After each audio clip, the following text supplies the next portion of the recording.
मनवीर, सबसे पहले मैं आपके पास जाना चाहूंगा और अभी जो कल से जो घटनाक्रम हुआ उसके बारे में बताइए और अभी की क्या स्थिति है उसके बारे में बताइए, क्योंकि शाम को आपने भी एक रिपोर्ट भेजी थी बरेली से, ग्राउंड जीरो से, कि दोबारा से दोनों पक्षों के लोग जो हैं वो सड़कों पर उतर आए हैं और स्थिति फिर से थोड़ी सी तनावपूर्ण हो चुकी है।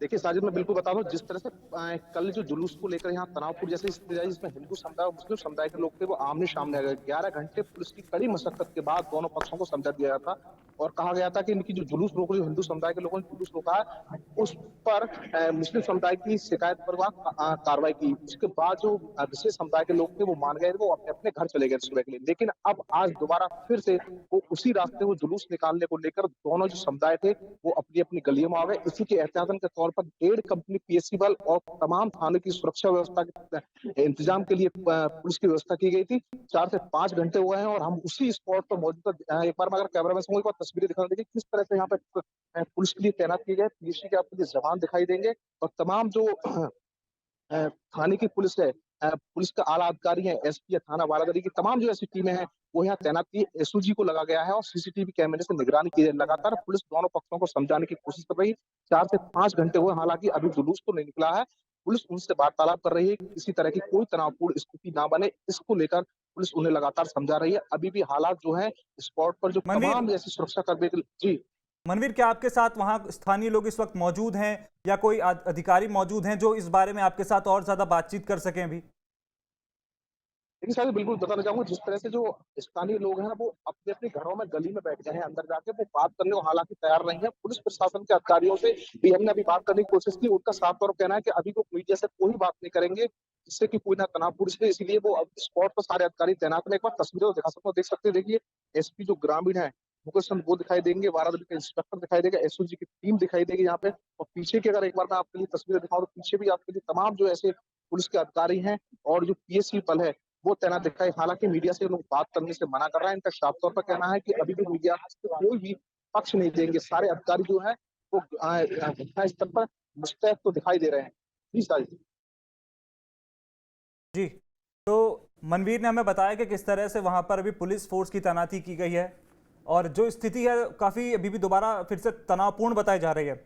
तो मैं फाजिल जी आपके पास चलना चाहूँगा। फाजिल जी, आखिरकार मैं आपसे समझने की कोशिश करूंगा कि जिस तरीके की बरेली का जो जोगी नवादा जो इलाका है, क्या वहां पर इस तरीके की घटनाएं वहां की डेमोग्राफी की वजह से होती हैं? क्या ये एक बड़ी वजह है कि वहां पे दो पक्षों में अक्सर टकराव देखने को मिलता है? क्या डेमोग्राफी एक बहुत बड़ी वजह है वहां की? नहीं, बरेली एक ऐसी जगह है जहाँ पे मुसलमान आबादी भी काफी संख्या में ज्यादा है और राजनीतिक बहुत बड़ा कारण है इसका। पक्ष विपक्ष जो है, ये लोग राजनीति करने वाले लोग अपनी अपनी गोलबंद और पेशबंदी करते रहते हैं, जिसका परिणाम इस तरह की बातें होती है। हमारे देश में कई जगह पर रास्तों को लेकर के कई बार विवाद हो जाता है और ये पूरी तरह से पेशबंदी की राजनीति का जो पीछे मकसद है ना, उन लोगों के कारण होता है। आम जनता में कोई दिक्कत नहीं, अपना देश है, कहीं से जाइए कहीं आइए। लेकिन होता क्या है कि एक प्लानिंग के तहत जब कोई जुलूस किसी रास्ते से गुजरता है तो वहाँ छिड़खानियाँ होती हैं, नारे लगते हैं, गंदे नारे लगते हैं, उसको लेके लोग भड़क जाते हैं और जब भड़क जाते हैं तो बात बिगड़ जाती है। अब उतने मॉब में कोई घटना हो जाती है तो अब तो मुसलमानों के साथ कार्रवाई अलग नज़रिए से होती है, दूसरे लोगों के साथ अलग नज़रिए से होती है। बावजूद उसके भी जब कोई भी घटना देश में बहुत सारे जिलों में ऐसा होता है और जब भी रास्ते को लेकर अक्सर विवाद होता है और उस विवाद के पीछे पूरी तरह से राजनीतिक कारण होता है। लोग वोट की राजनीति करने के लिए दोनों पक्षों को उकसाने का काम करते हैं और अपनी अपनी राजनीति करते हैं। बरेली एक ऐसी जगह पे है जहाँ बुनियादी सुविधाओं का बहुत टोटा है। वहाँ कोई नाली ढकी हुई है, गंदगी बहुत है, कोई विकास का कार्य नहीं है, लेकिन रास्ते के लेकर हमेशा विवाद होता है और इसका फायदा पूरी तरह से राजनीतिक लोगों को मिलता है।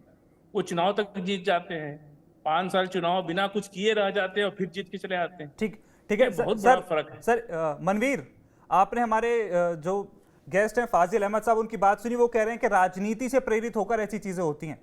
ये उनका कहना है कि क्या आपको ऐसा लगता है, आप ग्राउंड पर हैं, आपने पूरी स्थिति देखी, कल रात से आप वहां बने हुए हैं, आपने देखा कि देर रात कैसे वहां पर लोग सड़कों पर बैठ गए थे कि यहां से जुलूस को आगे नहीं जाने दिया जाए। क्या आपको ऐसा लगा कि वहां वो जो जिस जुलूस को रोका गया, क्या वो राजनीति से प्रेरित होकर लोगों ने किया? मैं बिल्कुल बताना चाहूंगा, जिस तरह से इन लोगों के हिंदू समुदाय के लोगों ने आक्रोश देखना, उनका साफ तौर पर ये कहना था कि पिछली साल जो कांवड़ यात्रा थी वो सामने जोगी नवादा है वहां से वो कांवड़ यात्रा लेके जा रहे थे, लेकिन जो विशेष समुदाय के लोग थे उन्होंने कांवड़ यात्रा को रोक दिया। तो कहीं ना कहीं उसी की वजह से ये लोग नाराज थे। और इस राजनीति अगर बात की जाए तो देखिए बरेली क्या है, एक राजनीतिक तरह से देख तो सकते हैं, लेकिन अभी तक यहाँ कोई बड़ा नेता नहीं आया। हिंदू समुदाय के लोगों ने, तमाम लोगों ने पहले भी आरोप लगाए थे कि कोई भी बड़ा नेता नहीं आया, उनकी कांवड़ यात्रा निकालने में किसी ने सहयोग नहीं किया। सबसे बड़ी बात अहम यह है कि कांवड़ यात्रा रोकने को लेकर ही हिंदू समुदाय के लोगों में नाराजगी, उनका साफ तौर पर यही कहना था कि जब हमारी कांवड़ यात्रा नहीं निकलने देंगे तो हम उनका कोई भी जुलूस नहीं देंगे। अब देखने वाली बात इसे है कि इसमें कोई भी राजनीति ना ही विशेष समुदाय की तरफ से और ना ही यहाँ हिंदू समुदाय की तरफ से कोई बड़ा लीडर यहाँ, क्योंकि पिछली बार भी हिंदू समुदाय के लोगों पर भी यहाँ लाठीचार्ज की गई थी, जो डीजे को लेकर विवाद हुआ था। उसके बाद भी वो लोगों ने गुहार लगाई। तमाम ऐसे यहाँ के हिंदूवादी नेता थे, उनके पास में गए और उन्होंने तमाम बड़े बड़े नेताओं से गुहार लाई कि वो उनकी मदद करें, लेकिन कोई भी नेता यहाँ मदद करने को नहीं आया। तो उन्होंने खुद ही कमान उठाई और उन्होंने इस बार ये डिसीजन लिया कि जब उनकी कांवड़ यात्रा नहीं निकाली जाएगी तो वो किसी कीमत पर जुलूस नहीं निकालने देगा। हालात ये है कि कल से अभी तक यहाँ पे तनावपूर्ण जैसी स्थिति है, पुलिस बल को तैनात किया गया, लेकिन जुलूस को नहीं निकालने दिया। उधर विशेष समुदाय के जो लोग हैं वो भी लगातार मांग कर रहे हैं कि उनका परमिशन, उनका जुलूस निकाला जाए, लेकिन हिंदू समुदाय के लोग हैं वो बिल्कुल ही जुलूस निकालने के लिए तैयार नहीं है। उनकी जो महिलाएं हैं वो भी जमीनों पर बैठ गई थी, धरने बैठ गई। दिन से लेकर शाम तक देर रात हो चुकी है, लगातार जो महिलाएं हैं वो भी अपने घरों अपनी गलियों में हैं। और हालात ये हो चुके हैं कि जिस गली में मैं खड़ा हूँ, स्पॉट पे खड़ा हूँ, वहाँ की जो लाइटें हैं उन्हें बंद कर दिया कि जिससे कि जुलूस निकालने वाले लोग हैं वो यहाँ से नहीं निकल सके। उन्होंने अपनी गली की सारी लाइटें बंद करी। तो राजनीति की अगर बात की है तो बड़ा कोई नेता यहाँ पर सामने ग्राउंड पर दिखाई नहीं दिया। जी ठीक है, मैं आचार्य शैलेश तिवारी जी के पास जाऊंगा। देखिए शैलेश जी, आपने हमारे सहयोगी बनवीर की बात भी सुनी और हमारे जो मेहमान है फाजिल अहमद साहब उनकी बात भी सुनी। एक फाजिल अहमद साहब कह रहे हैं कि हो सकता है राजनीति से प्रेरित होकर ऐसी घटनाएं होती हैं, और मनवीर ने साफ साफ बता दिया कि वहां ग्राउंड पर जो उन्हें चीजें मिली उसमें से कोई भी ऐसी घटना नहीं थी जो राजनीति से प्रेरित थी। वहां के लोगों ने खुद कमान उठा ली कि अगर हमारी कांवड़ यात्रा नहीं निकालने दी जाएगी तो हम अब वहां से जुलूस को भी नहीं निकलने देंगे। इस पर आपका क्या कहना है? देखिए मृत्युंजय जी, बोए पेड़ बबूल के तो आम कहां से पाए।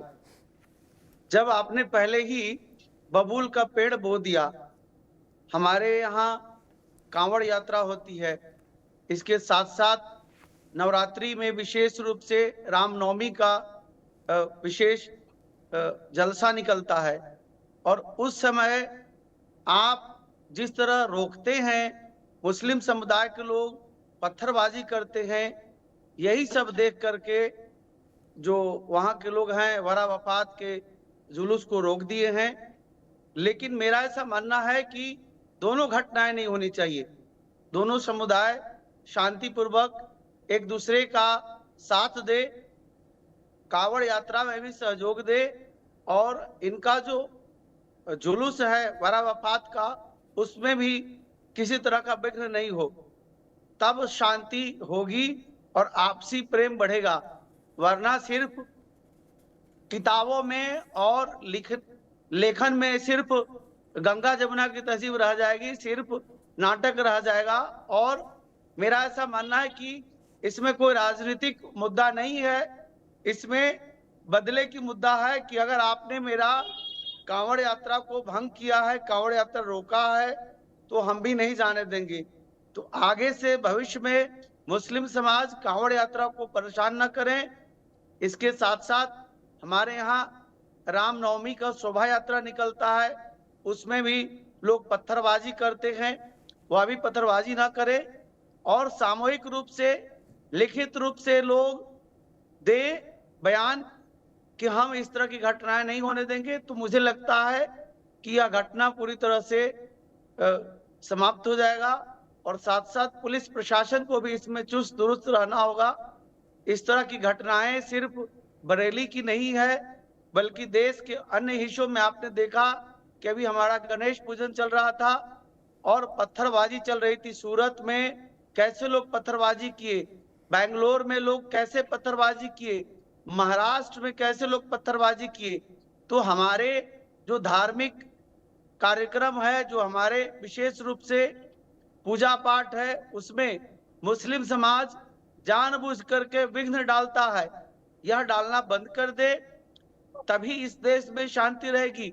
वरना अशांत रहकर न तो आप खुशी मना पाएंगे और ना तो हम खुशी मना पाएंगे। सिर्फ पत्थरबाजी हो हल्ला से समय निकल जाएगा और अशांति ही बनी रहेगी, प्रशासन भी परेशान रहेगा। आचार्य शैलेश मेरा जी, ऐसा आपने मानना कहा है- कि मुस्लिम समाज जानबूझ करके विघ्न डालता है, या मैं ये कह दूं कि शायद कुछ असामाजिक तत्व हैं जो इस तरीके का काम करते हैं ताकि दोनों समुदायों के बीच में रोष पैदा हो जाए? नहीं मृत्युंजय जी, कोई असामाजिक तत्व पार्टिकुलर रूप से कोई प्लान करके नहीं, बल्कि मुस्लिम समाज में कुछ ऐसे युवा हैं जो बेरोजगार हैं और सोशल मीडिया में जहर उगलते हुए जिस तरह राजनेता हैं, जैसे अभी आपने देखा कि कैसे विपक्षी पार्टियां केंद्र सरकार के जब नरेंद्र मोदी जी ने तीसरी बार प्रधानमंत्री का शपथ लिया, इसके बाद कैसे विपक्षी पार्टियां जो है वह सत्ता पक्ष के खिलाफ जिस तरह बातें करना शुरू कर दिए, उससे पूरा देश में अस्थिरता की स्थिति उत्पन्न हो गई। गणेश पंडालों में सब जगह जगह पत्थरबाजियां शुरू हो गई। इसके साथ ही साथ आपने देखा कि कैसे हमारे कांवड़ यात्रा को बाधा डाला गया, रोका गया, पत्थरबाजी की गई और यहाँ तक कि पिछले वर्ष तो बम भी चलाया गया था। तो ये सब रुकना चाहिए।